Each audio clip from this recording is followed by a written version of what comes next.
Jeanne d'Arc, un mythe aux multiples visages. Bergère, sainte, guerrière, héroïne nationale. Mais qui était-elle vraiment? À Domrémy-la-Pucelle, où elle est née il y a tout juste 600 ans, Jeannette, comme on la surnomme ici, fait la fierté des habitants.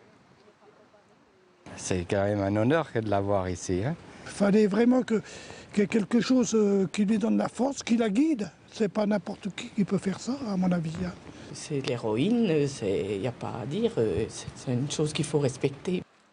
Chaque année, 70 000 personnes viennent visiter cette église. C'est ici que Jeanne la Pieuse priait, juste en face de sa maison natale. Pour cette touriste passionnée d'histoire, Jeanne d'Arc a surtout libéré Orléans des Anglais et mené le roi sur le trône. Qu'elle ait eu des voix qui étaient des voix pas toujours célestes, oui, elles étaient célestes, mais je pense qu'elles étaient aussi un petit peu terrestres. Et je pense que Jeanne d'Arc a été une meneuse d'hommes extraordinaire. Quand on pense qu'elle avait 19 ans, vous imaginez? Revendiquée à la fois par l'Église, les républicains et les royalistes, Jeanne d'Arc est un personnage historique complexe que les habitants de Domrémy s'attachent à défendre. Jeanne d'Arc n'a pas à être récupérée par qui que ce soit.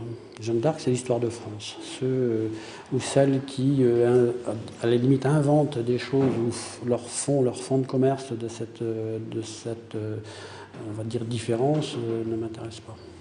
Jeanne d'Arc est aussi une figure importante de l'imagerie populaire. Depuis 35 ans, ce couple de Domrémois a rassemblé 1400 pièces à l'effigie de la Sainte.